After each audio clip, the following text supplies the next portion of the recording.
Sveiki grįžę. Šiek tiek pavargo tikriausiai, ne? Gerai visai prisėsti. Aš tai galvoju, kad mane visi mato, kamerų nereikia. Tai dar kartą malonu jūs visus matyti. Gera proga bus ir pailsėti, ir pasiklausyti. Tai sveikinam atvykus į 1000-mečio mokyklų programos renginį.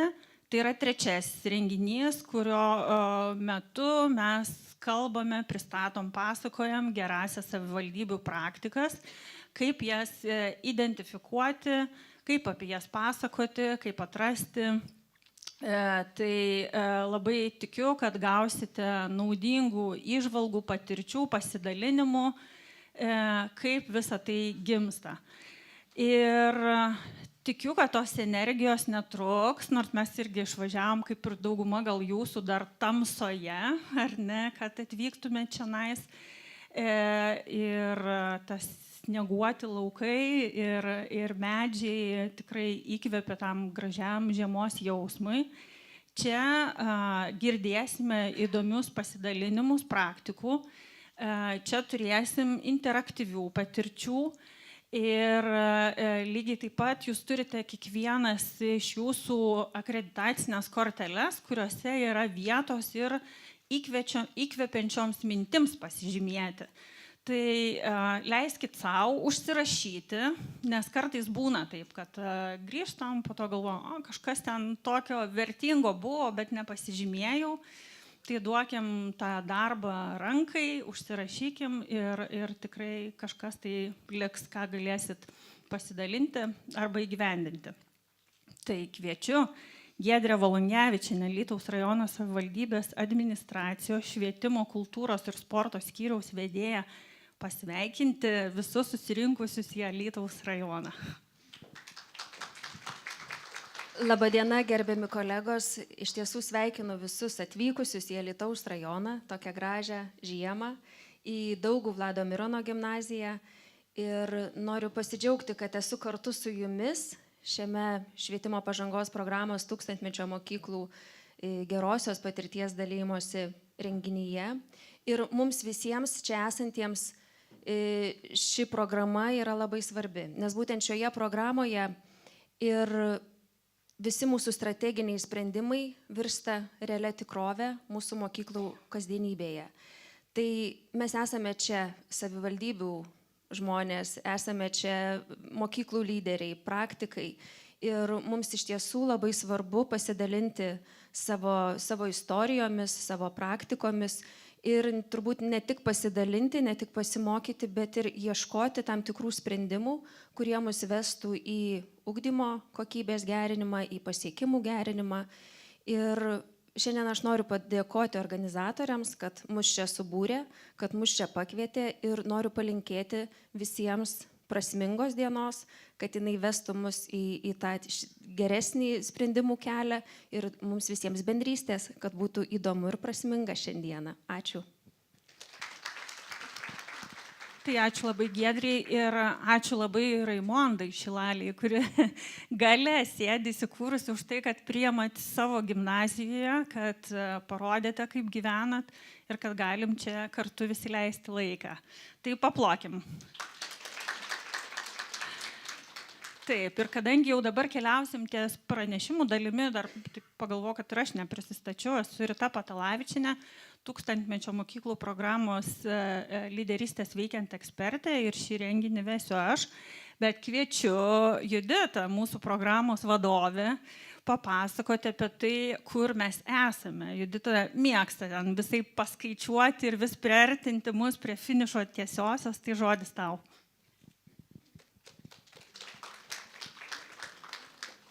Ačiū labai Rita, ačiū Giedriai, ačiū Raimondai, ačiū mokyklos komandai, kuri mus taip gražiai priėmė čia. Ir jau kelių žmonių paklausinėjau, kaip čia tas vizitas, tai visiems ta masažinė kėdė labai patiko, kas spėjo prisėsti ypatingai. Ir šiaip manau, kad šitie renginiai mūsų visam 1000-mečio mokyklų cikle mes planuojam, kad jų bus 4, tai dar vienas laukia kovo pradžioje. Kad šitie renginiai yra ne tik tai apie tai, kad mes pasisakom ar ne, ką gero nuveikiam, bet kartu ir tokį pasižiūrėjimo, kaip kiti gyvena. Čia tie užkulsiai mokyklos, kurios gal kartais ir nepamatom tiesiog atvykę ar ne aplankyti.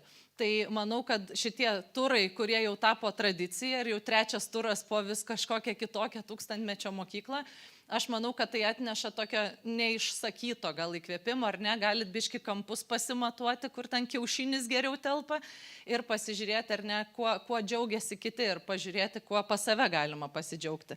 Tai aš perjungsiu porą skaidrių, jeigu persijungsiu. Ne. Pala. Va. Kažką turim.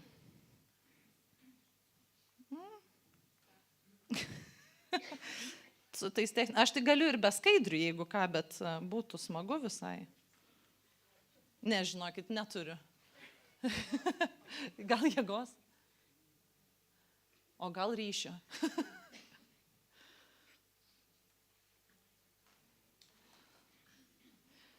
O, kažkur veikia. Aš gal kažką ne to spaudžiu. Tai taip. Tai gal jūs, jeigu galit, perjunkit kompiuterį, kol išsispręsim techninius nesklandumus, bet ir reikėtų porą skaidrių į priekį paeit. Tai va, tai mano šiandienos toks trumpas pranešimas, aš labai nenoriu ilgai kalbėti, nes manau, kad mokyklos, kurios atsivežė gerasias praktikas, tikrai turi daugiau ką pasakyti, bet mano darbas šiandien čia yra mums visiems duoti tokį pasimatavimą, tai kur mes esam ir iki kur atėjom. Tai bendrai visa programa keliauja į pabaigą ir dažnas iš mūsų tikriausiai su kolegom šiandien atrodom kažkaip taip jau ten link finišo tiesiosios, draugą už rankos palaikom ar ne, ir aš jau kelintą kartą šitas skaidrės naudoju, tik tai vis skirtingi skaičiai būna, tai jeigu dar kartą paspausit, tai čia pasirodys procentai, kiek jau visas antras rautas, kuriame esat jūs daugiausia savivaldybių čia, kiek jau jūs esat pabaigę ir pradėję. Tai iš tikrųjų šitas skaičius, jeigu žiūrinti tai, kiek jau pabaigta iki galo veiklų, tai būtų per pusę. Tu jau pervyks. Tai, žodžiu, tai būtų apie 50%, ką jau pabaigėt pilnai ir dar va tie likę procentai, kurie jau pradėti ir vyksta. Iš tikrųjų, su kiek jūsų čia pasikalbu, tai jau yra jausmas pabaigos, tiksliau pabaigos pradžios jausmas. Ir manau, kad labai smagu dabar šituos skaičius matyti, šiek tiek gal duoda tokio užtikrinimo, kad pabaiga tikrai arti, bet aišku ir jaučiasi tai, kad buvo intensyvu ir dar bus intensyvu šituos 4 mėnesius be kelių dienų. Tai Eglė, jeigu perjungsi man sekančią skaidrę, tai žiūrint, žinot, tas Tumo programos kelias yra gana vingiuotas, toksai ten kalvotas, kalnuotas ir visko čia nutinka.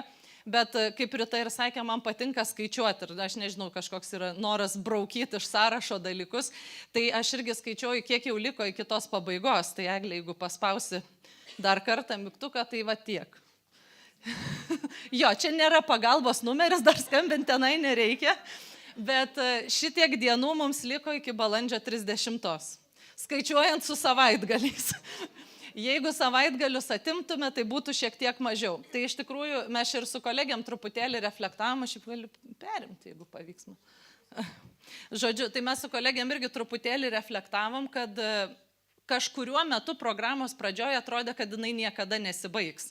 To horizonto jokio nebuvo ir jokio aiškumo irgi nebuvo. Dabar jau ta pabaiga labai arti. Ir šitas laikas yra toks keistas, kai mes pakilom į didelį kalną ir beliko jau atrodo ta viršūnė ranka pasiekiama, bet šitie žingsniai ir yra sunkiausi, kaip pabaigti.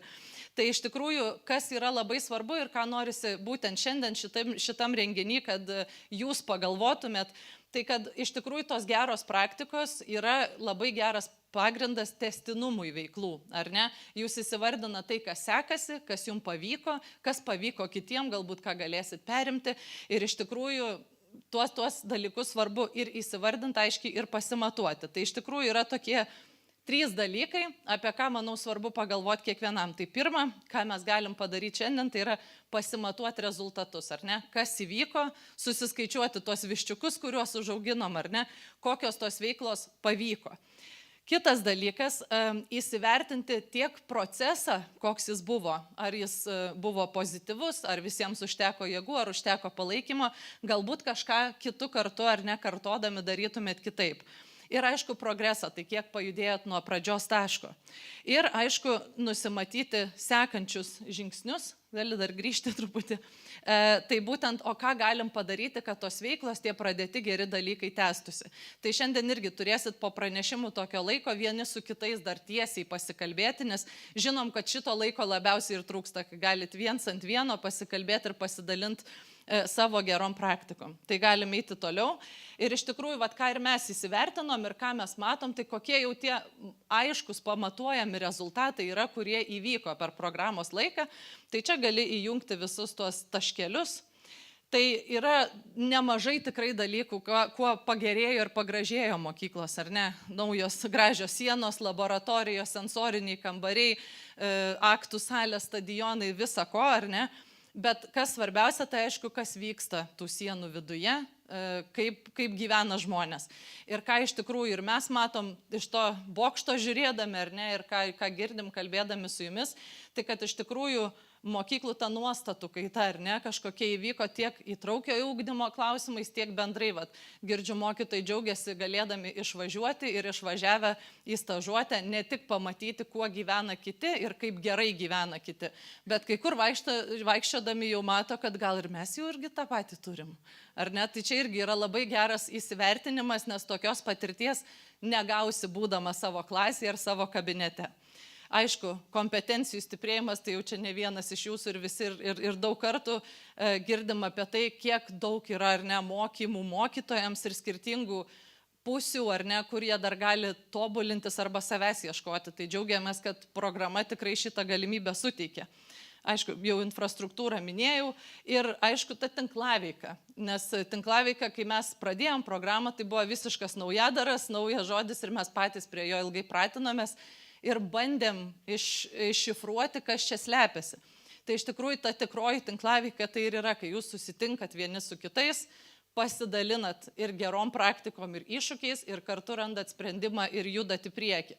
Ir manau, kad iš tikrųjų tinklaveika versus konkurencija tikrai šitoj vietoje dedam tą didumo ženklą į tinklaveikos pusę, kad ji tikrai sutvirtėjo. Ir kuo aš labai noriu pasidžiaugti, ir čia matyti kiekvienam renginį džiaugiuosi, tai spustelk dar kartą, kad jeigu galėtų kartoti programą mokyklų vadovai, tai beveik 70% sako, kad kartotų, eitų dar kartą. Tai aš manau, kad čia ir yra to galbūt proceso rezultatas ir graži išvada, kad jeigu galėtume daryti dar kartą, darytume visi, nes buvo verta. Tai labai tikiuosi, kad šitos dienos irgi toksai susitikimas dar kartą primins, kodėl mes čia triūsiam dieną naktį, kodėl kovojam su viešaisiais pirkimais, kodėl kažkaip bandom įkvėpti, ar ne, vis mokytojus, kad jūs eikit, darykit, žiūrėkit. Tai tam, kad matom pokytį, ar ne? Tai linkiu labai pamatyti pokytį ir tose pavyzdžiuose, apie ką šiandien kalbės kolegės, ir atiduodu žodį Ritai, kad jau nebe bendrų dalykų klausytumėt, o gerų patirčių. Tai ačiū labai ir linkiu gražios dienos. Judita, nebuvo čia sveikinimo žodis, tai, kaip sakant, galima ir klausimų užduoti, gal yra tik apribojimas, ne apie administravimą. Ne? Tai jeigu turite kažkokį tai klausimą Juditai, tai kelkit ranką. Sako, dar per pietus galima užklausti ir per kitas pertraukas, ar ne?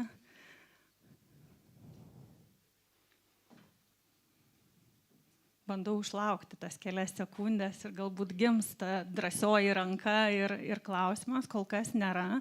Tai ačiū, Judita. Galvoju, šiek tiek streso galbūt sukėlė tas neveikiantis pultelis. Eglė rado kampą, iš kurio geriau pagauna, tai naudokitės Eglės pagalbą, sakydami, kad jūsų skaidrės pranešėjai galėtų perjungti arba išbandysim dar kartą. Tai pratęsiant Juditos galbūt, ar ne, ir tokį tarpinį palinkėjimą ir pamastymą, kuriuo noriu pasidalinti, tai jeigu veikiame taip pat, tai gauname tokį patį rezultatą. Jeigu veikiame kažkaip kitaip, neįprastai, tai tikėtina, kad turėsim ir kitokį rezultatą. Tai dabar ir pradedam tas patirtis, kur galbūt ir buvo daroma kažkas kitaip nei įprastai, dėl ko ir susikūrė tos gerosios patirtis. ir keliaujam į Dzūkijos krašto patirtis. Vėlgi Giedrė, kviečiu Jūs papasakoti apie savo rajono gerąją patirtį. Jeigu man pavyks.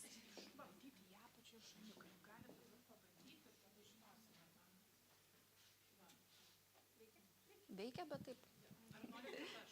Jeigu nepavyks tada. Tai aš jau nesisveikinu antrą kartą, tik noriu pasakyti, kad vis dėlto mane Juditos kalba šiek tiek iššaukė tam tikrų minčių ir galvoju, taip, mūsų gyvenime vyksta be galo daug įvairiausių projektų. Ir vieni tiesiog praeina ir lieka kažkur, sako, ai, toks buvo. O tai, kad tiek vadovų sako, tiek žmonių sako, kad kartotų, tai rodo, kad mums ir iš tiesų reikia to tęstinumo šio projekto ir buvo ta prasmė ir mums tai buvo svarbu. Tai tiesiog noriu palinkėti mums visiems, kad tęstume tai, ką pradėjom. O šiandien mano tema ir aš pristatysiu taip, veiksminga švietimo lyderystė Alytaus rajone. Tai ši Alytaus rajono savivaldybėje buvo įgyvendinta švietimo vadovų ir pedagogų kompetencijų stiprinimo programa Veiksminga švietimo lyderystė. Jinai buvo orientuota į veiksmingos, į tvarios ir įtraukios lyderystės stiprinimą mūsų rajone.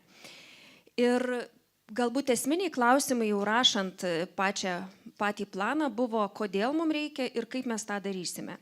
Tai šią skaidrę galbūt norėčiau pradėti garsaus vadybos eksperto, lyderystės eksperto Piterio Druckerio mintimi, jog organizacijoje savaime vyksta, natūraliai atsiranda tik 3 dalykai. Tai trintis, sumaištis ir neefektyvumas. Visiems kitiem dalykam reikia lyderystės. Visiems kitiem, tai ir krypčiai, ir vertybėms, ir aiškumui, ir rezultatui, ir pokyčiui reikalinga lyderystė. Todėl suvokdami tai, kad švietimo lyderiai gyvena ir dirba nuolatiniam pokytyje, kad juos, galima sakyti, slegia, galima sakyti, lydi, galima sakyti, džiugina atsakomybė ir didelis emocinis krūvis. Ir labai dažnai sprendimuose jie lieka vieni. Ir tai visos šios mintis mus paskatino priimti sprendimą stiprinti lyderystę ir priėmėm tokį veiksmą, sukurti tokią programą, kurioje būtų investuojama į tuos žmonės, kurie mokyklas veda. Ir tai yra 80 akademinių valandų trukmės programa, kuri vyko visus 2024-2025 mokslo metus.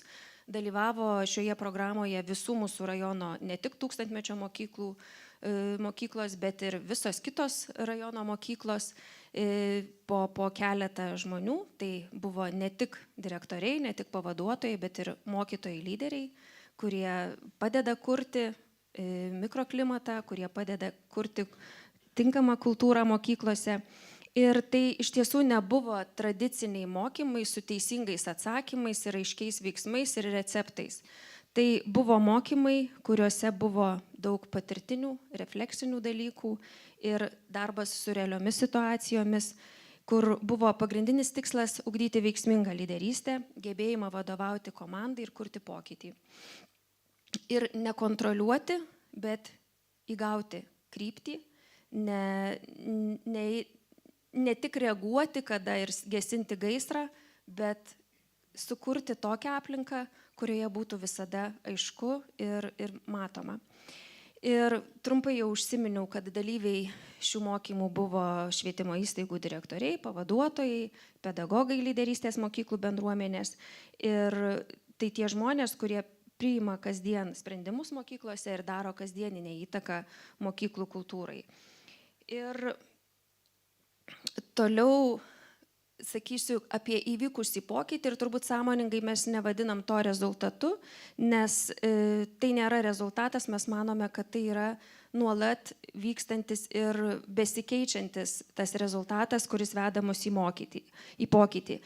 Nes tai, kas įvyko, šių mokymų dėka ir visų veiklų dėka tai pirmiausiai buvo vidinis pokytis kiekvieno mokymų dalyvio. Jo mąstysenoje, jo požiūryje į savo vaidmenį, į savo sprendimų priėmimą. Ir vienas iš dažniausiai minimų pokyčių, ką sakė mokymų dalyviai, tai jie pradėjo patys daugiau reflektuoti ir įsiklausyti. Ir tai, kad sustiprėjo vadovų savirefleksija, matėsi iš mokymų metu vykusių refleksijų, iš baigiamojo refleksijos renginio ir iš dalyvių atsiliepimų apie mokymus. Vadovai vis dažniau įvardijo ne tik, kad tai, ką daro, bet kodėl tai daro ir kaip tą daro ir kaip tą sprendimą priima.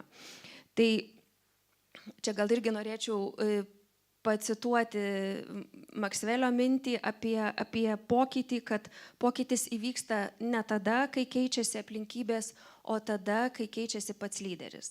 Tai būtent ta mintis mūsų ir vedė visuomet pirmin siekdami to pokyčio. Ir vadovavimo mąstysenos pokytis pasireiškė tuo, kad vadovai pradėjo daugiau dėmesio skirti ne tik sprendimų priėmimui, bet ir tai, kaip tie sprendimai priimami, tai, kaip žmonės įtraukiami į tuos sprendimus. Ir šis požiūris natūraliai persikėlė į kasdieninę praktiką, atsirado daugiau dialogo, pasitikėjimo ir nuoširdumo turbūt ir atvirumo. Tai įvykęs pokytis ir įvardinamas visais šiais aspektais, kuriuos trumpai ir paminėjau, o tasai pokytis padarė ir poveikį. Taip. Ir poveikis tai yra stiprėjantis vadovų ir mokyklų bendradarbiavimas. Ilgalaikiai mokymai paskatino mūsų Alytaus rajono švietimo įstaigų vadovų smalsumą, norą tobulėti, dalytis patirtimi, stiprinant bendravimą ne tik pačioje mokykloje, bet ir tarp mokyklų. Įgytos lyderystės praktikos ir inovacijos pradėtos integruoti į strateginius dokumentus ir veiklos planus. Ir todėl jos tapo ne tokiom pavieniam iniciatyvom, bet kryptingais sprendimais. Ir tai prisidėjo ir prie bendruomenės telkimo, ir prie savitumo paieškų, ir iš tiesų turėjo tokią mūsų veiklose prasmę ir testinumą. Ir mes aplankėme ir įstaigos, kiekviena kitas įstaigas, ir organizavome ir vadovų dienas, ir pedagogų forumą, būtent įkvėpti tų mokymų ir mūsų pačių pokyčio. Todėl galėčiau sakyti, kad tikrai švietimo bendruomenė Alytaus rajone sustiprėjo. Neslėpsiu, kalbant apie šią veiklą, svarbu pasakyti ir atvirai, kad buvo ir iššūkių ir niekas nevyko savaime. Tai pirmiausiai vienas didžiausių iššūkių tikriausiai ir yra tai, kad buvo laikas ir dėmesys. Vadovų kasdienybė tikrai yra labai intensyvi ir todėl rasti erdvės sustoti, reflektuoti ir mokytis tikrai ne visada buvo paprasta. Ir kitas iššūkis buvo skirtingas dalyvių pasirengimas, bet tame mes irgi suradome daug ir pliusų, nes vieni kitus galėjome įkvėpti ir bendrauti ir iš skirtingų galbūt kampų pažiūrėti į tam tikras situacijas.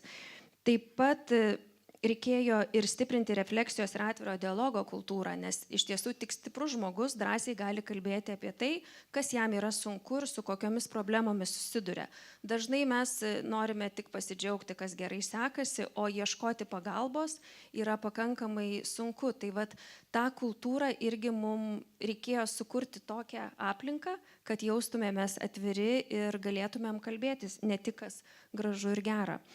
Ir aišku, kad sprendimą priimti yra kartais paprasta taip, kaip esi įpratęs. Ir kartais norisi padaryti viską daug greičiau, tačiau ir ta inercija kartais praktikų jinai pakišdavo koją. Tačiau irgi tam tikrų praktikų metu buvo mokomasi ir tą daryti kitaip. Toliau norėčiau kalbėti apie tai, kaip mes sprendėme. Tai tas kiekvienas iššūkis mano įvardintas tapo galimybę mokytis ir pirmiausiai buvo didelis dėmesys ir mokymų metu ir toliau bendraujant mūsų kitose veiklose, tai sukurti saugią ir pasitikėjimo grįstą mokymosi aplinką, kurioje nebūtų kažkokio vertinimo ar spaudimo ar kritikos. Ir tai leido dalyviams atvirai kalbėti apie tas realias situacijas, jeigu ne visame rate, tai porose ar kitaip. Taip pat, kaip ir jau minėjau, kad būtent tos realios situacijos, jos buvo labai naudingos, žmonės norėjo, laukė tų mokymų, nes turėjo ir kompetitingą lektorę, kuri galėjo ne tik patarti, bet ir užvesti ant kelio. Ir toliau akcentuota nuolat buvo refleksija ir dialogas. Ir taikyti yra praktiniai ir iš karto pritaikomi įrankiai. Taip ir pavyko palaipsniui įveikti įprastų vadovavimo praktikų inerciją. Todėl apklausos atsakymai mums labai aiškiai parodė, kad didžiausia šios patirties buvo vertė ne tik žinios ar įrankiai, bet ir pasitikėjimas savimi, drąsa veikti ir ta pati bendrystė. Todėl galiu sakyti, kad mokymasis mus sujungė, lyderystė įgalino ir pokytis prasidėjo.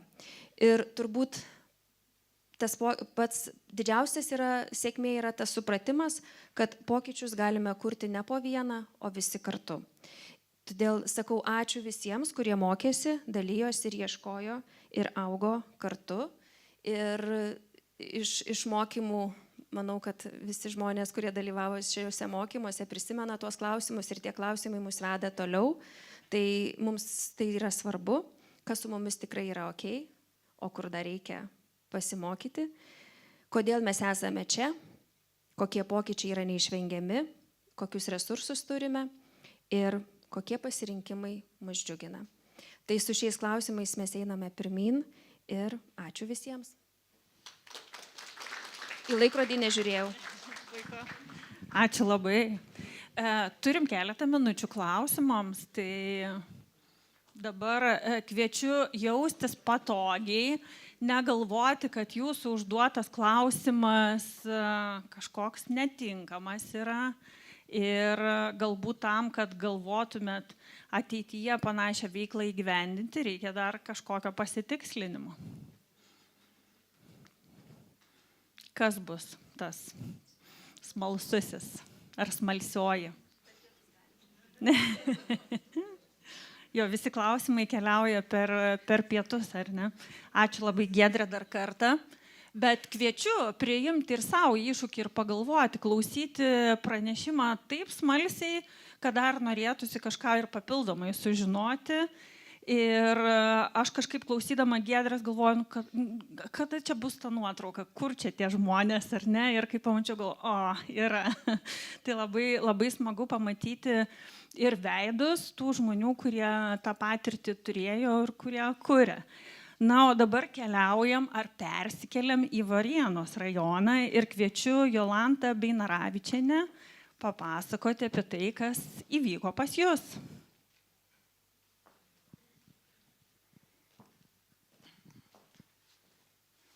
Labadiena visiems. Šiandien norėčiau pristatyti savo patirtį, sukuriant ir įgyvendinant integruotų pamokų ciklą dailės ir informatikos sukūrimas, išbandymas ir įgyvendinimas būtent 7 klasėse. Kodėl pasirinkome būtent 2 dalykus, tai dailė ir informatika, nes paprastai mokiniai geba naudotis technologijomis, tačiau ne visada jos taiko savo kūrybiniams darbams. Dažnai visada jiems sekasi surasti informacijos internete, bet kritiškai vertinti ne visada pavyksta tai, ką mes radome. Atsirinkti tą informaciją ir būtent įvertinti jos patikimumą ir naudoti savo darbuose. Dailės ir informatikos pamokos mokykloje vyksta ir atskirai, tai dažnai mokiniai nemato to ryšio tarp tradicinės tapybos ir skaitmeninio dizaino. Be to įprastos pamokos ne visada leidžia aktyviai kurti, eksperimentuoti ir išbandyti savo jėgas. Tai integracija yra galima, kada yra visada techninės galimybės, tai kompiuteris kiekvienam mokiniui, tinkama programinė įranga. Tai tą programinę įrangą iš tikrųjų naudojame skirtą mokyklai. Visa jinai buvo nemokama, pirkti mums nereikėjo. Tuo labiau turėtų būti ir suderintas abiejų mokytojų darbas, tiek dailės, tiek informacinių technologijų mokytojo, tai bent jau mūsų mokykloje, tai 1 dailės mokytojas ir 3 informatikos mokytojai dalyvavo šiame projekte, išbandant ir sukuriančių pamokų ciklas. Na ir taip jau nusprendėme, nedidinant pamokų krūvio mokiniams, suderinus su ugdymo planu, tos pamokos vyko tiek dailės, tiek informatikos metu. Na ir turinio integracija visuomet yra prasminga tada, kai 2 dalykai nėra dirbtinai priklijuojami. Tai dailės žinios taikomos kuriant skaitmeninį darbą, na, informatikos žinios naudojamos kaip priemonė meniniai idėjai realizuoti.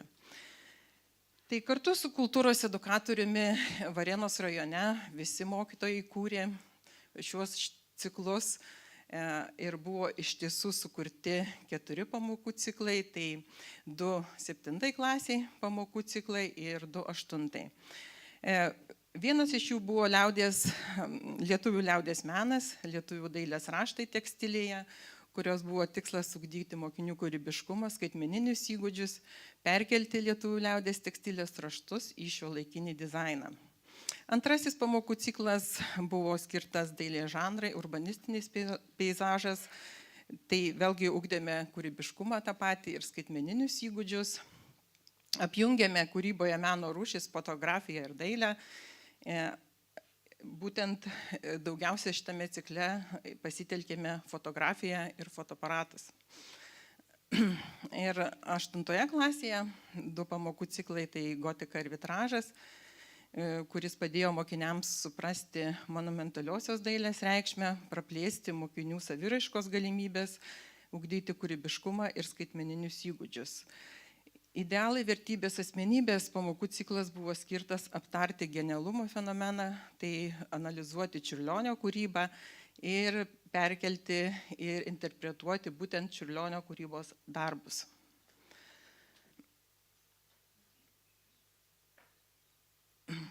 Sugrįžti. Taip, pirmasis pamokų ciklas - lietuvių liaudies menas, raštai tekstilėje. Na, kiekvieną pamokų ciklą sudarė keletas pamokų. Ir daugmaž visuose cikluose galimybė turėjo būti apie 5 pamokas, net priklausomai pamokų skaičius vyko nuo pačios, netgi ir nuo klasės, nebūtinai, kad tai yra 7-okas, bet vienoje klasėje tas pamokų ciklas buvo įgyvendintas per skirtingą skaičių pamokų. Tai pirmoje pamokoje mokiniai ieškojo informacijos internete apie lietuvių liaudies raštus. Lygiai taip pat atėjo iš namų, paieškojo informacijos močiutės skryniuose ar mamos spintojose tų visų raštų ir paskui antroje pamokoje jau patys kūrė arba piešė lietuvių liaudies raštus tradicinėmis priemonėmis. Vėliau tie darbai buvo fotografuojami ir perkeliami į skaitmeninę erdvę. Tai programų pagalba raštai buvo koreguojami arba kiti mokiniai pasirinko iš naujo kurti. Būtent raštą, nepataisyti tai, ką nupiešėme popieriuje, bet tiesiog sukurti iš naujo. Ir programų pagalba visi tie raštai buvo pritaikyti tekstilėms gaminiams ir aišku telefono dėkliukams. Na, vienas, taip. Tai mokinių buvo pasirinkimas tiesiog šitoje vietoje. Na ir dailės žanrai, urbanistinis peizažas, tai kaip jau minėjau, daugiausia čia buvo naudojamas fotoaparatas, kadangi mokiniai susipažinę su šiuo žanru dailės, tiek urbanistinių peizažų, tiek peizažų patys piešė. Tai skaidrėse, jeigu aš neužstoju, turbūt matote kelis tuos darbus. Aišku, tų darbų buvo daugiau, nes, sakykime, tiek 7-okų, tiek 8-okų šiame projekte dalyvavo žymiai daugiau. Sakykime, apie kokią 90 7-okų, tai tų darbų tiek ir buvo. Ir visus tuos darbus mes tiesiog skaitmenizavome ir sukėlėme į vieną bendrą pristatymą to projektinio darbo, kuris buvo paskui vėliau eksponuojamas mūsų mokykloje ir pristatomas bendruomenėje. Tai kiekvienas pamokų ciklas užsibaigdavo tokiu bendru projektu, kuris buvo rodomas mūsų įkurtoje diskusijų erdvėje, interaktyvioje lentoje. Idealai, vertybės ir asmenybės, kaip jau minėjau, mokiniai nagrinėjo būtent Čiurlionio kūrybą, susipažino su pačio Čiurlionio asmenybę, jo kūrybą, visa kūryba, ne tik tai dailėje, bet ir muzika, ir patys bandė piešti būtent Čiurlionio piešinius interpretuodami. Tai matote keletą piešinių. Na ir galutinis tas toks darbas buvo šitoje pamokų cikle, mokiniai kūrė skaidres, tiksliau tiek paliesdami Čiurlionio kūrybą, tiek sudėdami savo piešinius. Tai piešinius piešė ranka, skaitmeniniu būdu piešė ir generavo piešinius pasinaudodami dirbtiniu intelektu. Tai čia yra pateiktis iš mokinio skaidrės, būtent jie gale tuos piešinius visus savo palygino. Tai matome, kad palyginant visi trys piešiniai vaizduoja tą patį, bet tuo pačiu ir skiriasi dėl naudotų skirtingų technikų. Ranka pieštas piešinys yra šiek tiek blankesnis negu skaitmeniniu būdu pieštas piešinys, o dirbtinio intelekto sukurtas piešinys yra šiek tiek realistiškesnis negu kiti du piešiniai. Pagrindinės detalės visuose piešiniuose sutampa, todėl bendras vaizdas yra panašus. Man labiausiai patiko piešinį kurti skaitmeniniu būdu, nors tai tikrai nebuvo lengviausia, tačiau džiaugiuosi visų piešinių galutiniais rezultatais. Tai yra mokinės mintis. Ir paskutinis, tai yra mūsų gotika ir vitražas. Na, tai yra meno žanras, kuris apjungia tiek šviesą, tiek spalvas ir architektūrą. Tai mokiniai vėlgi po paieškos informacijos internete patys kūrė, piešė būtent vitražus, juos skaitmenizavo ir sukūrė virtualią parodą vėlgi savo tų darbų. Na ir galutinai dauguma mokinių projektą vertino teigiamai, jie aktyviai įsitraukė į veiklas, išbandė naujas technikas ir gana aukštai įvertino savo pastabas. Tai kaip visada gale, jau įvykdžius visus tuos ciklus, mes tiesiog pabandėm su mokiniais pasišnekėti, kad jie tiesiog surašytų savo mintis, ką jie patyrė keliaudami šiais projektais. Tai keletas citatų. Ką mokiniai suvokė atlikdami būtent šį projektą. Kad galiu viską padaryti, tik reikia pasitikėti savimi. Kad moku piešti gražiau nei tikėjausi. Sužinojau, kad menas gali būti labai įvairus ir kiekvienas jį supranta savaip. Tai ne tik kūriniai, bet ir emocijų bei idėjų išraiška. Lietuvių liaudies raštuose naudojamos spalvos ir simboliai turi reikšmes. Supratau, kultūra nuolat keičiasi, šiuolaikinį pasaulį veikia technologijos, o tarpusavio ryšiai. Todėl atsiranda naujos meno formos, naujos tradicijos ir nauji būdai save išreikšti. Menas ir kultūra nėra sustingę, jie gyvi ir nuolat kintantis. Dirbdama su šiuo projektu supratau, kad kūryba nėra tik užduotis ar privalomas darbas. Tai būdas išreikšti savo mintis ir jausmus. Pastebėjau, kad kurdama dažnai ieškau prasmės ir noriu, kad mano darbas turėtų aiškę žinutę. Tai reiškia, kad man svarbu ne tik rezultatas.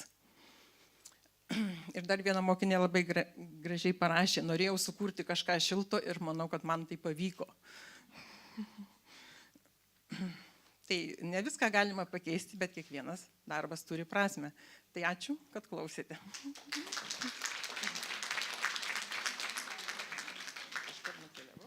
Taip, tai ačiū Jolanta ir kas turite klausimų, nepabėkit dar.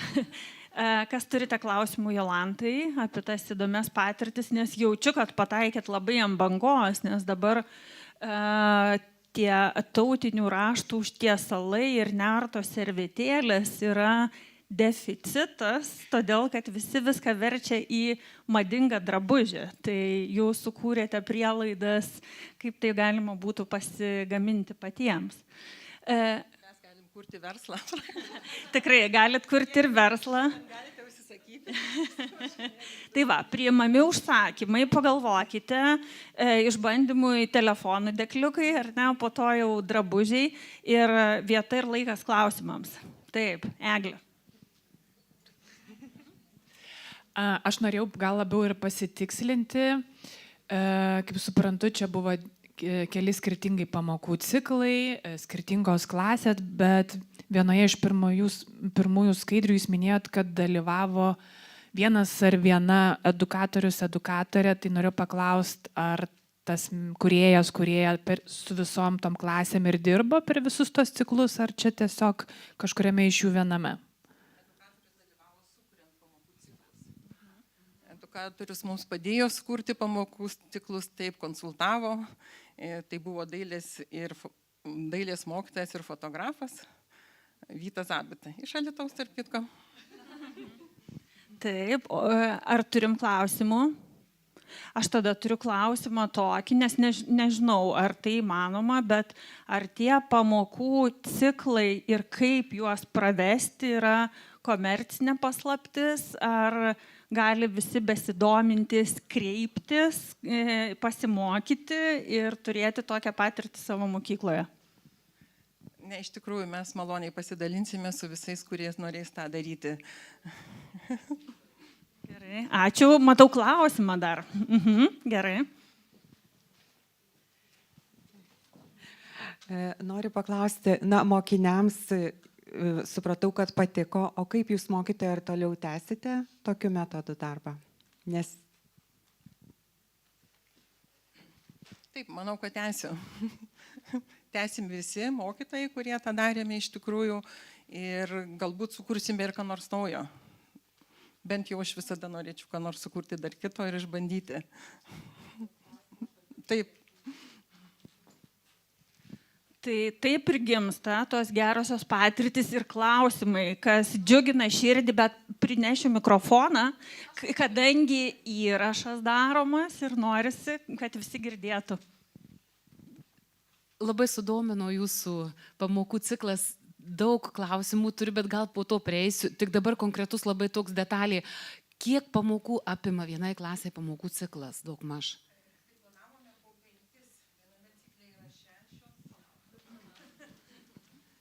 Iš tikrųjų planavome, kad tai būtų 5 pamokos, bet ne visada iš tikrųjų spėjome ir pagal tai, kaip mokiniai dirbo ir kaip mums patiems sekėsi, mes kaip kuriuose vietose teko pratesti, kaip kuriuose cikluose arba kitose vietose sumažinti, sutraukti tavo būtent darbą.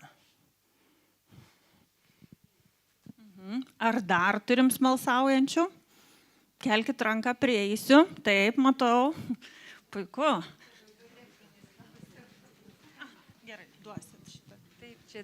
Galbūt techninis klausimas, nes labai būtų vertinga, jeigu mokytojai galėtų apskritai visas skaidrės gauti arba nuorodą įrašą. Šito renginio turite omeny. Taip, taip, viskas bus dalyviams. Bus dalinamas. Gerai, dėkui. Taip, ar turim dar klausimų? Viskas aišku, ne? Viską galėsim gauti. Ačiū dar kartą, Jolanta, paplokim visi. Turiu dabar 2 mikrofonus, tai Eglė gali vieną jau turėti savo. Tai dabar pereiname prie interaktyviosios dalies, pasėdėjom, dabar kviesim pajudėti, bet apie tai papasakos Eglė.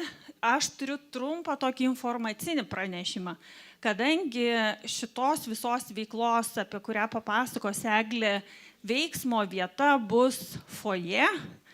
Tai pasibaigus pačiai veiklai keliausime pietų iš karto į 1. aukšte esančią valgyklą. Tai čia grįžti nereikės, nebent norėsit rankinės pasiimti ar ne, grįžę. Tai toks tai kai Eglės užsiėmimas baigs, jinai pasakys, kada pabaiga, keliausime pietauti, o grįšime 13 valandą, taip kaip numatyta programoje. 13:30. 12:30. O, aš daugiau pertraukos daviau. Gerai, tai 12:30 keliausim. Taip, tai Eglė, žodis tau. Dar pasitikrinu, ar girdžiuosi. Puikiai, gerai, kad man nereikia spausdinti. Man užteks vienos skaidrės. Tai iš tikrųjų po pranešimo pakviesime jūs truputį pajudėti prieš pietų pertrauką ir labiau pabendrauti tarpusavyje ir susipažinti. Ir kaip jau Rita minėjo, mūsų bendravimo erdvė bus foje, bet apie ją ir kaip ten veiksime truputį vėliau. Ir mūsų tokia interaktyvioji dalis, kaip matote, vadinasi greitieji pasimatymai.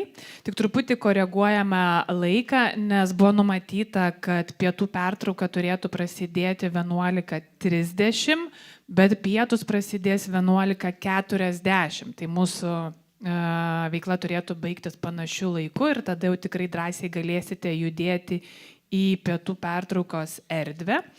Ir iš tikrųjų greitieji pasimatymai vyks, kaip jau yra ir parašyta, poromis.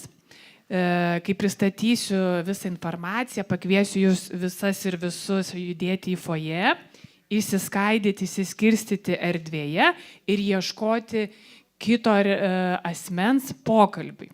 Ir kiekvienas pokalbis poroje truks apie 7 minutės ir labai svarbu paminėti, kad aš būsiu ten tarp duryje ir duosiu jums kodinį ženklą keičiamės. Po to, kai pasakysiu keičiamės, jūs toliau einate ir ieškote kitos poros pokalbį. O susitikimų ir greitųjų pasimatymų tikslas iš tikrųjų yra tarpusavyje susipažinti, užmegzti kontaktą ir kiekvienas iš dalyvių pasidalina taip greitai, kiekvienai porai skirsime apie 7 minutės, tuo, ko norite pasidalinti, gerosiomis patirtimis, jūsų mokykloje ir savivaldybėje, gerosiomis patirtimis ir geraisiais sprendimais, kuriais norit pasidžiaugti. Matau, kad labai norit jau greit judėti. Gerai. Bet tikrai, jeigu galite dar truputį tylos ir tikrai paleisiu jūs visus ir visas pabendrauti. Tai manau, kad užduotis yra aiškio, gal net ir žinoma. Tai tikrai kviečiu atsistoti, judėti į foje, palikti tašes, tikrai rankinės galite čia.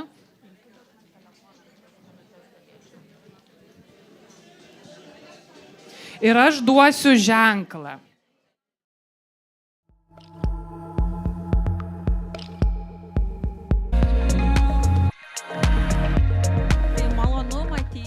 Sugrįžusius, tikiuosi, papietavote skaniai, tai fizinis poreikis patenkintas, ar ne, tai prieš pradedant, bet tuo pačiu kviečiant šiek tiek įsižeminti ir susikoncentruoti dėmesį, tai kviečiu atlikti tokią labai trumpą užduotį.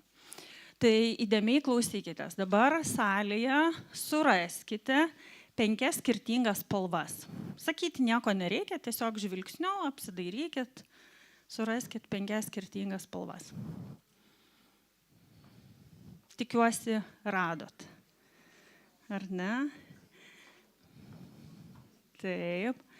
Kviečiu rasti 4 skirtingas medžiagų faktūras.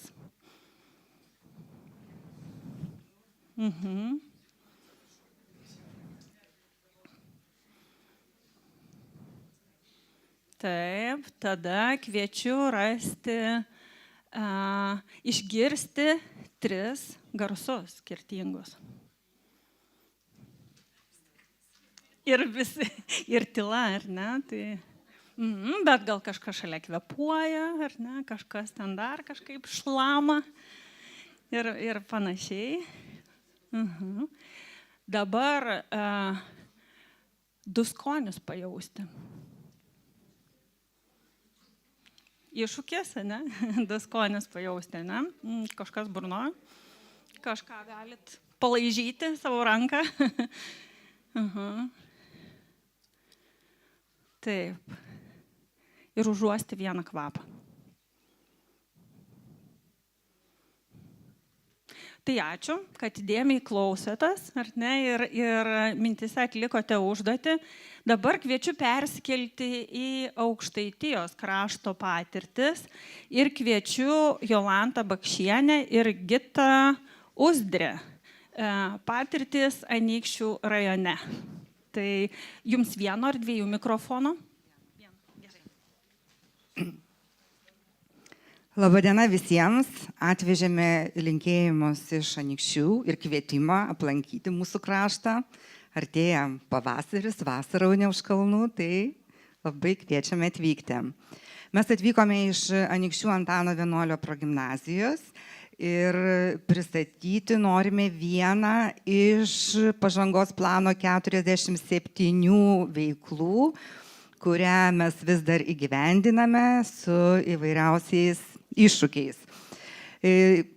Kaip mes pasirinkome tokią veiklą, truputėlį noriu papasakoti, kad mūsų mokyklai visada buvo iššūkis, kaip vaikus įgalinti mokytis, kaip prisiimti atsakomybę.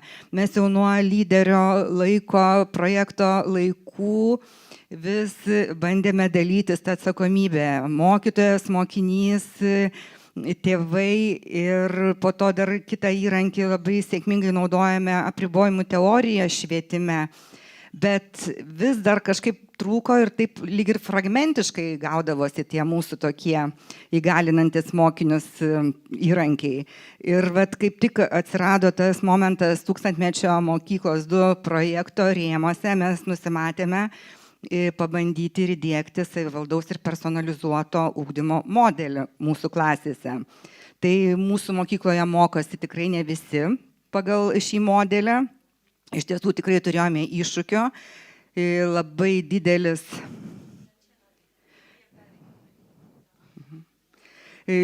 buvo iššūkis atrasti žmonės, mokytojus, kurie dirbs kitaip, netradiciškai, surasti puikius kuratorius klasių ir įtikinti tėvus, kad tai bus efektyvus ugdymo metodas ir be abejo mokinius.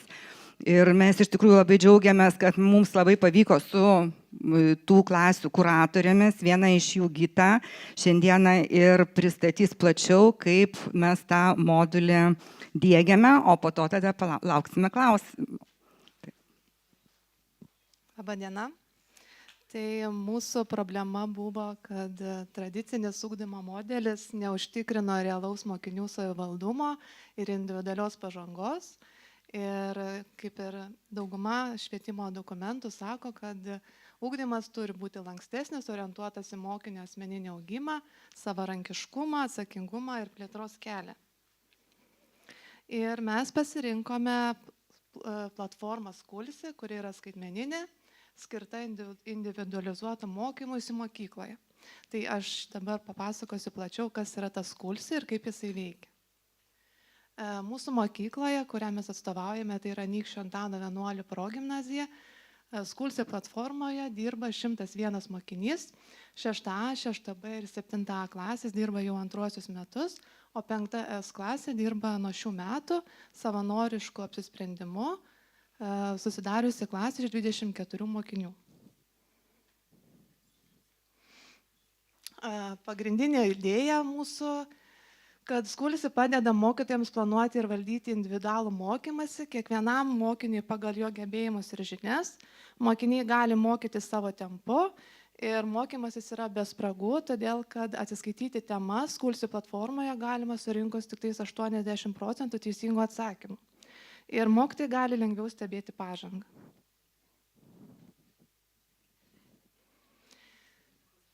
Sakė dabar. Mokymosi eiga tai yra labai paprasta, tai yra 4 žingsniai.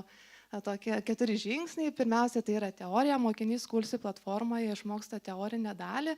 Ta teorinė dalis yra pateikiama įvairiomis formomis, gali būti tekstas, gali būti diagramas, lentelės, gali būti vaizdo medžiaga, gali būti nuorodos į įvairiausius tinklapius arba interaktyvias užduotis.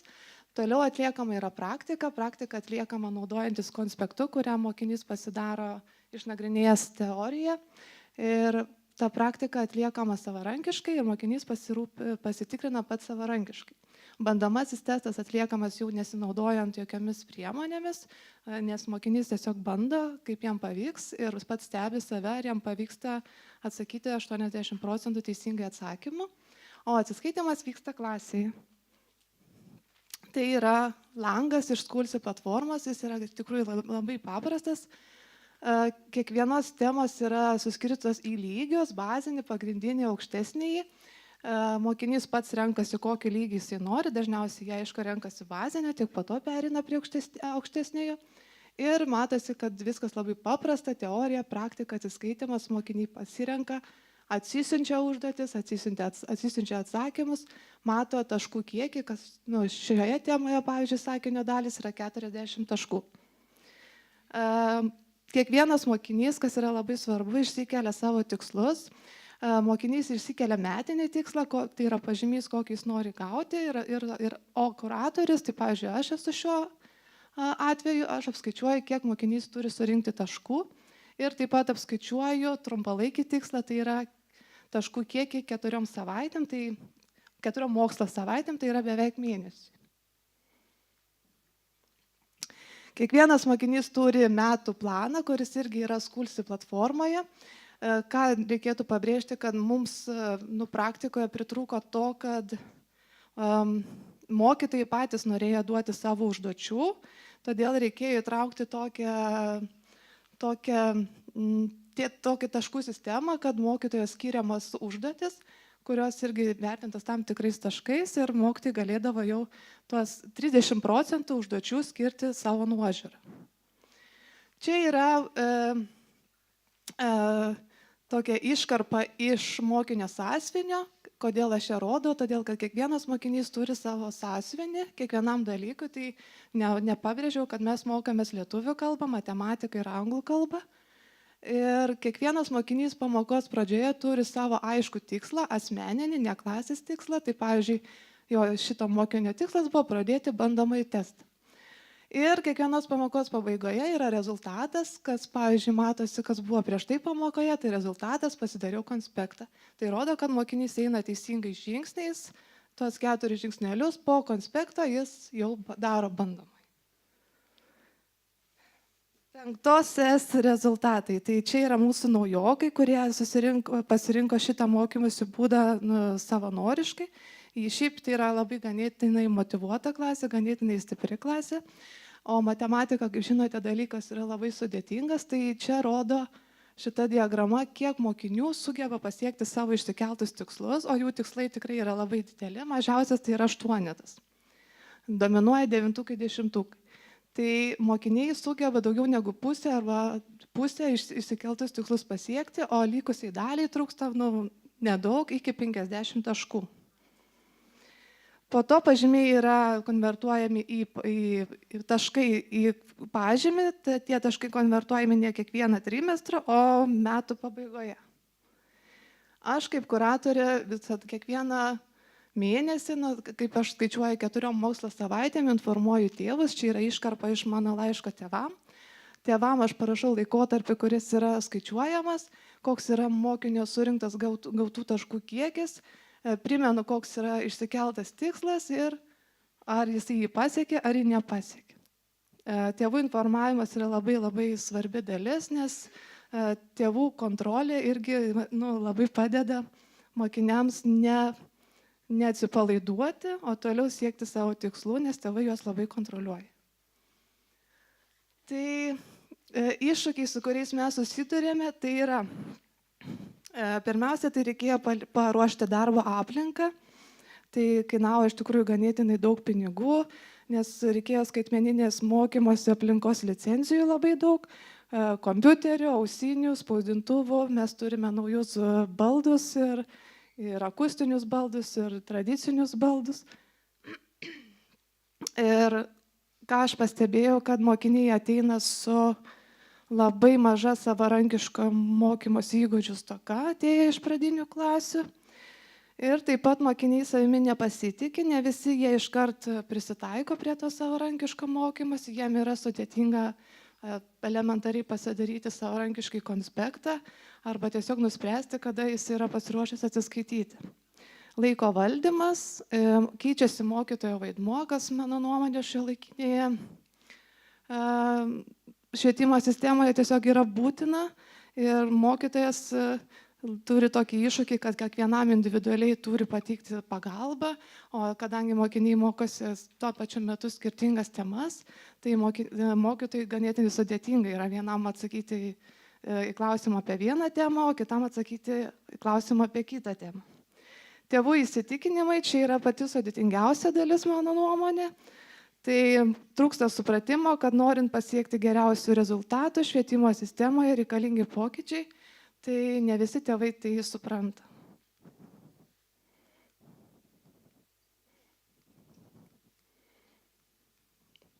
O privalumai tai motyvacija, mokiniai turi didesnį norą mokytis, kai patys valdo procesą. Savęs vertinimas, mokiniai išmoksta vertinti save ir mokosi iš savo klaidų. Tai pradžioje būna labai sudėtinga, kai apskritai mokiniui prašai išsitaisyti pačiam klaidas ir ieškoti atsakymų, bet galiausiai jie tai įpranta ir tas mokymosi iš klaidų tampa labai natūraliu dalyku. Dingusi atsiskaitimo baimė, mokiniai labai džiaugiasi, kad dabar jie gali patys nuspręsti, kada gali atsiskaityti, kada jie yra pasiruošę ir tas stresas prieš kontrolinį dingsta ir tos tikriausiai bemiegių naktų būna mažiau pas mokinius. Bendradarbiavimas, mokiniai nuolat bendradarbiauja, leidžiama mokiniams pamokos metu kalbėtis, tartis, padėti vieni kitiems. Interaktyvios priemonės tai yra labai didelis privalumas, nes mokiniam tai yra labai priimtina ir jie mėgsta žaisti žaidimus įvairius, naudotis platformomis. Savarankiškumo ugdymas, tai mokiniai renkasi temas patys, keliasi tikslus savo, jų siekia ir planuoja savo laiką. Lankstumas, platforma leidžia mokytis bet kur ir bet kada. Ir kas labai svarbu, tinka įtraukiajam ugdymui.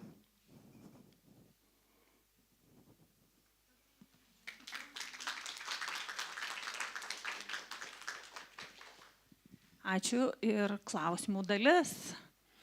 Taip, jau yra. Ar turim tą antrą mikrofoną, kurį galima būtų prinešti? Ten kyla ranka. Nežinau, pas mus nėra 2 mikrofonų. Aha, gali, ten gale buvo. Ačiū. Labai ačiū už pasidalinimą. Iššūkį tokį duosim. Gal galėtumėte pasidalinti keliais sakiniais, kaip atrodo pamoka, skečas pamokos, naudojant šitą jūsų įrankį. Kaip atrodo tas vaizdas pamokos? Įėjus netikėtai į klasę, tai dauguma nesupranta, kas vyksta aplinkui, nes pamokoje būna tylu.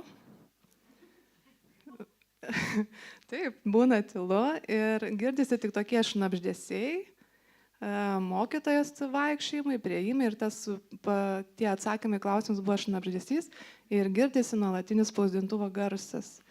Nes mokiniai, kai paprašo atsiskaitimo, jie gali paprašyti bet kada, pamokos viduryje, ar ne? Ir tas spausdintuvo garsas nuolat girdimas. Tai maždaug taip. Jolanta, matau, nori kažką pasakyti. Iš tiesų, tai labai mus džiugina tas pamokos vaizdas, nes užėjus į klasę, tu matai, kad visi dirba. Ir jie dirba ne vienodai, ne taip tradiciškai, kad mokytojas aiškina ir jie klauso. Bet kai nueini tą tradicinę pamoką, kur mokytojas aiškina, vaikai klauso, tai dažniausiai vaikai turi ką dar savo nuveikti, labai pasišnekėti, pakomentuoti, o čia yra visi užsiėmę savais darbais. Ir iš tiesų dar klasėje yra mokytojas padėjėjas, bet per anglų kalbos mokinio. Per anglų kalbos, matematikos ir lietuvių visada yra pagalbininkas vaikams ir mokytojams. Dažniausiai būna kuratoriai tų pagrindinių pamokų metu. Ir būna taip, kad vienas daro bandomai, kitas jau atsiskaitomai, dar už durų išėję ten kūrė kažkokią prezentaciją grupę vaikų. Tai, tikrai tas vaizdas mus labai džiugina.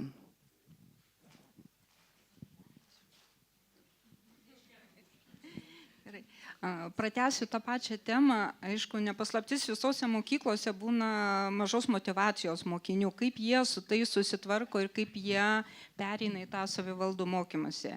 Ir antras galbūt techninis dar klausimas prie to pačio, minėjot Skulsi licenciją ir brangę. Ar tai yra metinė, ar jau visam laikui jūs ją turite?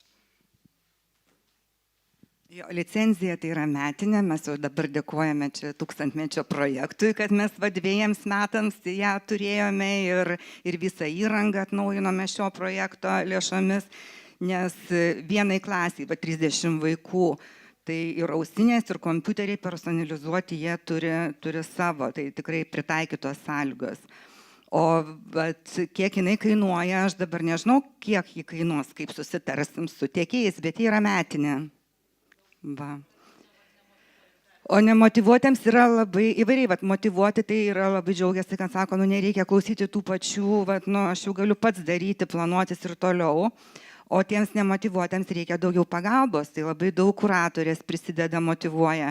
Jiems yra skirtos papildomos konsultacijos, ateiti, padėti, padirbėti papildomai, kad vis tiek, kad neatsiliktų taip, kad visai jau ten tų daug taškų būtų skirtumas. Tiesiog kalbame su tėvais, su vaikais ir sakau, čia yra labai didelis kuratorių indėlis, kadangi jie yra tarp tėvų, vaikų ir mokytojų dalykininkų, kurie jo koordinuoja tai. Mes iš tikrųjų labai džiaugiamės dabartiniais šių metų 5-okais, 5S. Tai yra visi yra motyvuoti mokiniai. Kodėl jie yra motyvuoti? Todėl, kad jie patys pasirinko šitą mokymosi būdą. Tai nežinau, toks patarimas, jeigu kažkas norėtų Skulsi platformą naudotis, tai tikrai leisti rinktis, nes tada ateina motyvuoti mokiniai. Kai neduodi rinktis, tai tą motivaciją jau turi kelti kuratorius, auklėtojas ir kiti padėjėjai. Bet mes ją keliam. Įvairiai ir su saldainiais, ir su kažkokiom veiklom, ten prisigalvoja labai daug visko. Bet ir dabar 5S klasėje mes turime 2 ypatingai specialių poreikių vaikus, su labai dideliais poreikiais, bet jie, žinokit, labai gerai tvarkosi. Jie yra skirtingi, vienam daugiau pagalbos reikia, bet jiems tinka ta tokia mokymosi sistema. Ar turim dar klausimų? Tada aš turiu klausimą jums dar vieną. Kaip šitą idėją mokymosi parduodate tėvams? Nes minėjot, kad vienas iš iššūkių yra. Jo, ta prasme, tie mūsų 6-okai, kurie jau mokosi, tai jie kaip ir neturėjo, mes neleidom jiems pasirinkti. Tiesiog buvo konstatuota, pradedam projektą, nauja tokia ugdymosi. Tiesiog mes jiems aiškinom apie tą sistemą, kaip bus, bet jie pasirinkimo tokio neturėjo. Tai šiek tiek buvo rajone ten kilę tokių nesusipratimo. Bet kad kodėl čia taip, vieniems čia netinka, kitiems buvo blogis.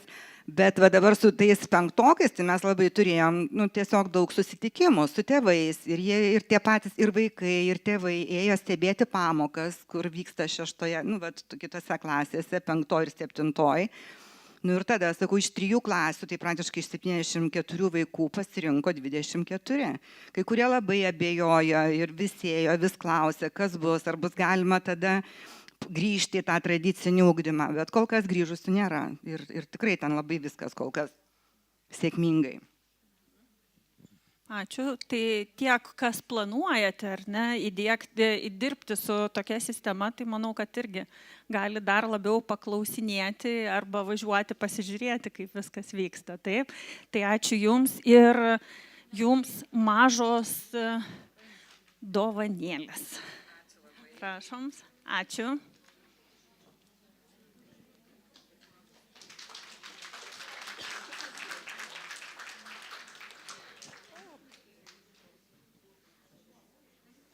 Taip, tai padėka, bet tuo pačiu ir kažkoks šurmulys, tai bandau suprasti, ką tai reiškia, ar kažkokių dar idėjų kilo būtent apie pristatymą, ar dar kažkas. Tai jeigu turite klausimų likusių, kurių neuždavė, tai dar turėsim vietos ir laiko, kad galėtumėt paklausti pranešėjų.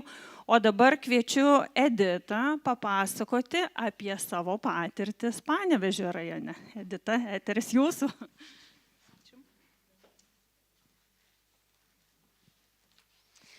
Labadiena visiems, labai smagu šnekėti po pranešėjų iš Anykščių rajono, iš mano gimtinės. Tai tikriausiai visi prisimenate situaciją, kai po teorinių darbų mokykloje teko atlikti kažką tai patiems praktiško. Kai ta teorija iš vadovėlių, sausa teorija, tapo kažkokiu nuotykiu. Tai šiandieną apie tą vieną nuotykį, vėliau truputėlį apie tą nuotykį Euriką, truputėlį vėliau ir papasakosiu. Panevėžio rajone Tumo projekte dalyvauja visos 6 gimnazijos ir pažangos planą kūrėme patys koordinatoriai. Ir taip jau išėjo, kad beveik visos veiklos sukosi apie vieną dalyką, tai yra integruoto projektinio probleminio patyriminio mokymo pamokų planų kūrimas. Ir visa tai sukosi apie vieną Eurikos centrą. Visi žinome istoriją apie Archimedą, kuris iššoko iš vonios šaukdamas Eureka. Tai ir pagalvojame, galbūt, kad Panevėžio rajone to Eureka turėtų būti daugiau ir taip gimė idėja Panevėžio rajone turėti savo Eurekos centrą. Prieš tai skaidrėje matėte pinigų sumą skirtą Panevėžio rajonui, tai 1/3 visos tos sumos skirta Eurekos centro įrengimui. Panevėžio rajone tas Eurekos centras statomas šalia Velžio gimnazijos ir neatsitiktinai, kadangi tai yra didžiausia ir visai šalia miesto nuolat didėjanti gimnazija, o Panevėžio rajono savivaldybė įsipareigojo pastatyti pastatą modernų, gražų, kuriame veiktų tas Eureka centras. Tačiau, kaip žinote, kai vyksta projektavimas, kai vyksta statybos, niekas nevyksta pagal mūsų planus. Tai jau šį rudenį turėjome startuoti su veiklomis šitame mūsų centre, tačiau veiklos, kaip matote, vyksta kol kas pamatų lygyje. Taip, tai Eurekos centre yra numatyta 5 laboratorinės klasės. Taip. Ir kai kūrėme pažangos planą, pati idėja iš tikrųjų buvo graži. Tinklaveikos principu organizuoti veiklas visoms rajono gimnazijoms. Tačiau, žinant švietimo dabartinę padėtį, vis tik vienas klausimas kirba, kad pristatysime laboratorijų, įrengsime, pripirksime priemonių, o kasgi jose dirbs. Bet vis tik tai ne apie tai noriu pašnekėti, o noriu dabar jau pereiti prie vieno įvykio, renginio galbūt, kur galbūt ir Tumo veiklos visos ir tęstinės veiklos mūsų plane sukasi apie šitą Eurekos centrą. Ir tas vienas įvykis tai yra Eureka diena, kai mokslas susitinka su kūryba. Kas ta Eurekos diena yra? Tai tradiciniu tampantis jau rajono gimnazijų renginys, suburiantis geriausius gimnazistų kūrybinius protus, tai yra galimybė pristatyti kūrybinius projektinius darbus. Ir kuo tai išskirtinė, tai sakyčiau, kad pasireiškia kūrybiškumas ir savame aišku draugiška konkurencija. Truputėlis istorijos, kaipgi atsirado ta Eureka diena. Tai nebuvo milžiniškas kažkoks projektas, nebuvo milžiniškų investicijų, tiesiog viskas prasidėjo nuo pusės valandos. Tai pusės valandos IT pamokos, kurią ministerija kažkada tai paskyrė 7 klasėje. Ir iš pradžių nežinojome, ką daryti su ta pusė valandos. Mokyklos darė įvairiai. Mes paskyrėme 1 valandą ir pusė pamokos vykdavo. Tai yra pirmą pusmetį vyko IT pamokos, o antrą pusmetį vyko jau projektinės veiklos. Po metų prisijungė 8-tokai. Praėjus keliam metam, lyg išpildydami mūsų norą, ministerija į ugdymo planą įtraukė ir valandas skirtas 1-2 gimnazijos klasių projektinėms veikloms. Tuo labai džiaugiamės. Ir sunkiausia galbūt yra 7-tokams, nes jiems tenka pirmiesiems susirasti savo darbo vadovą, aptarti temą, kurti aprašą, pristatymus. 8-tokai jau išdrąsėja. jie gana dažnai ir patys pasisiūlo savo temą. Ir išliko ta pati sistema iki šiol. 7-okai, 8-okai dirba po pusmetį, o 9-okai dirba visus metus laisvų nuo ugdymo metu.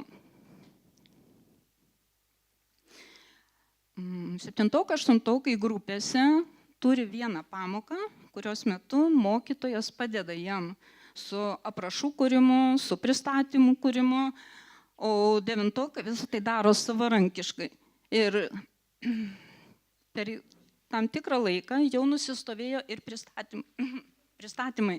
Sakykime, kitą savaitę 7-okai mūsų jau atliks savo pirmąjį pristatymą projektinių darbų. Kadangi klasių turime daug, tai pristatymai vyksta keliais lygiais. Tai yra, pirmiausia, pagal priderinus temas, jie atskirose grupėse padaro savo pristatymus, pirminius. Tada kuruojantis vadovai išrenka geriausius 3-4 darbus ir antroje dalyje visi jau einame į aktų salę, kur vyksta didysis jau galutinis pristatymas, kur vertina visi mokiniai, yra komisija vertinimo ir kurios metu vėl atrenkami kokie 3 geriausi darbai jau į visų klasių pristatymą. Kaip matot, užrašyta 100%.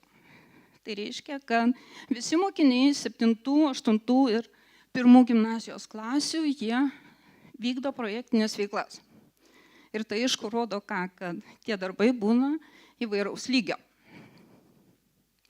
Ir galbūt čia pagarba mūsų mokytojams, jie mūsų herojai, kurie pergyvena labai dėl tų silpnesnių darbų, dėl vėluojančių pristatymų. Ir galų gale mes sutarėm, kad nesvarbu kokio lygio darbas, jeigu jis silpnai motyvuotas vaikas kažką tai padaro, vadinasi, jisai ieškojo, jisai kažką sukūrė, kažką sužinojo. Ir kasgi atsitiko, kad būna tokiu atveju, kad ir tie silpni motyvuoti vaikai patenka su savo darbu į tą galutinį finalinį projektą.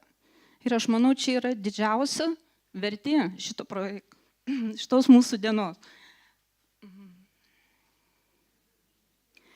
Džiaugiuosi taip pat dar ir mokytojų iniciatyvą, kad anglų kalbos mokytojai pasiūlė, kad vaikai galėtų sukurti summary anglų kalbą savo projekto. Ir anglų kalbos pamokose tos projektų apraštos santraukas jie vertina. Tai kai rašėme TUMO projektą, pažangos planą, nusprendžiau šitą projektų dieną įtraukti į TUMO planą, tai yra įtraukti visas rajono gimnazijos. Pirmais metais, kai pabandėme, atvyko 2 gimnazijos, o praeitais metais pavasarį susitikom visos 6 gimnazijos. Ir buvo daug dalyvių. Tai čia tik truputėlis tokios istorijos. Na ir dabar pabandykit prisiminti, gal ir norėčiau paklausti, kasgi iš jūsų dalyvavo projektų pristatymuose. Pakelkite rankas. Mokyklose, mokinių projektų pristatymuose. Daug. Tai tada pagalvokite, ar tai priminė šventę, kūrybiškumo šventę. Kažkiek. Tai pilnai sutinku. Ir ta diena projektų pristatymo, tai nėra tas mokinys, kuris stovi scenoje ir pasakoja, ką daro.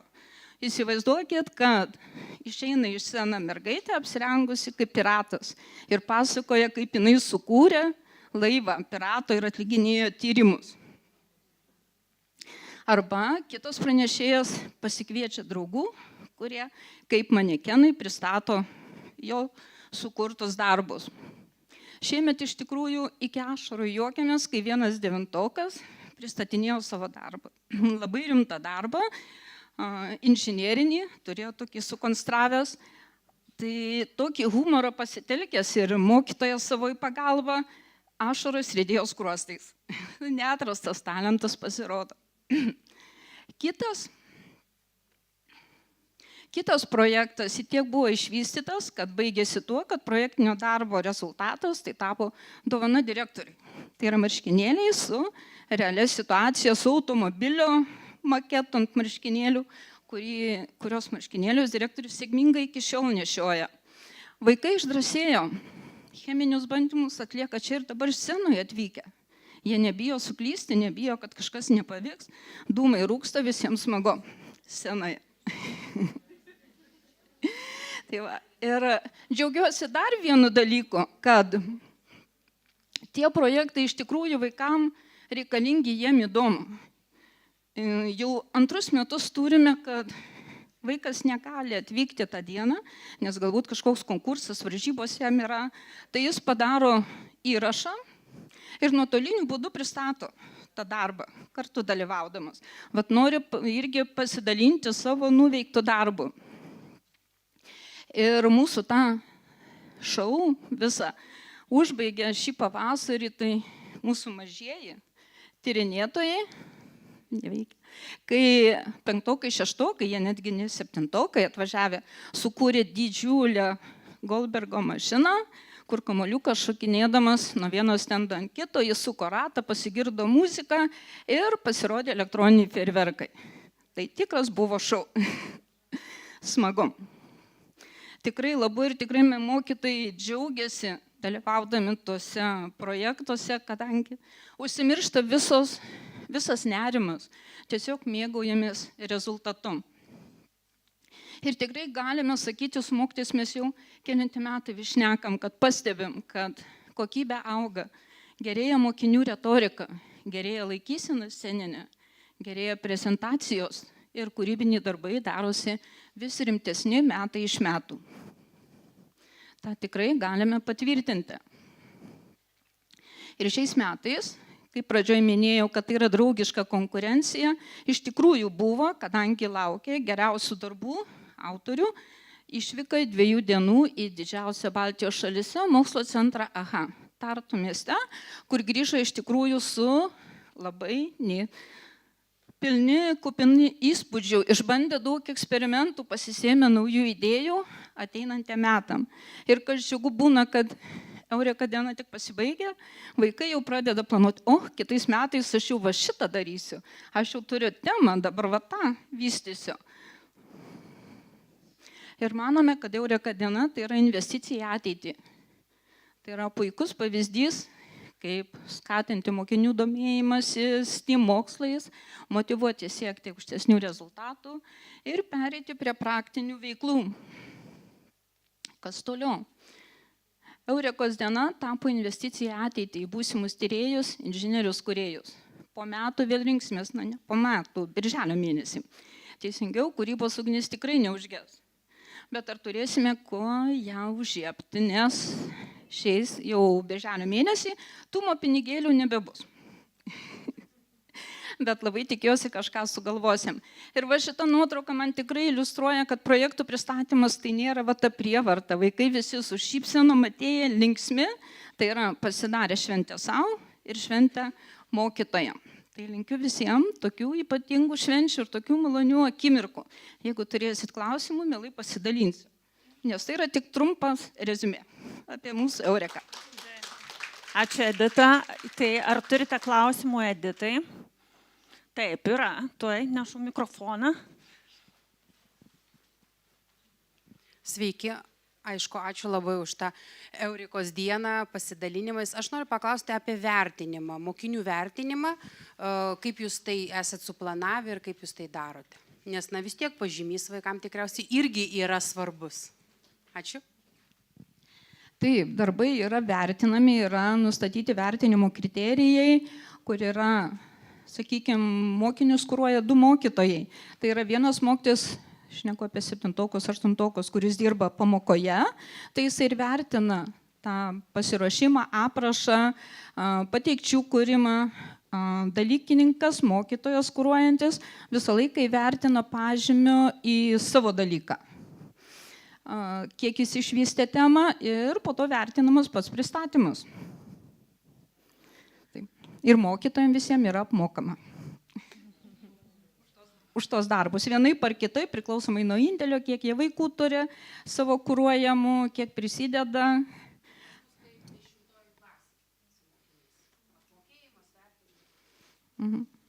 Mes 10-okus jau palikom truputėlį, galvojom, ruoškitės pupui, tai truputėlį mažesnės klasės. Tai dar klausimų?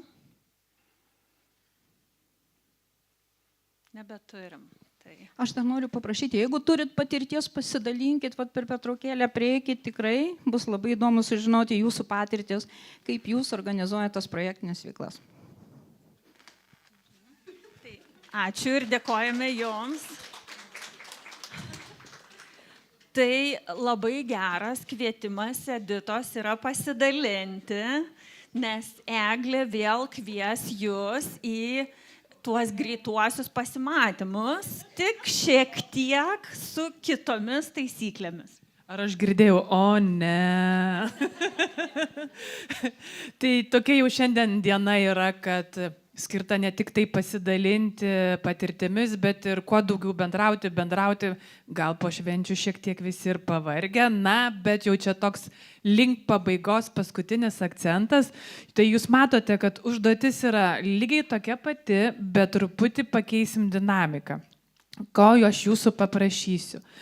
Mūsų pasimatymų vieta yra tas pats foje, bet aš noriu, kad kai jūs visi ir visos išeisite, sustotumėte vieni prieš kitus 2 eilėm. 2 eilėm, vieni prieš kitus, bet ne taip jau labai glaudžiai, bet gal alkūnės tokiu atstumu. Ir tiesiog sustokite ramiai, gal šiek tiek tyliau, nes aš bandysiu atėjus prie tų 2 eilių paaiškinti, kaip mes dabar toliau dalinsimės ir susipažinsime. Tai kadangi aš be mikrofono, tai bijau, kad... Jo, ir būtinai sustokite bent jau vienas prieš kitą nepažįstami, arba jau net nekalbėję dar, kaip pirmą kartą. Tai kviečiu į foje pusvalandukui.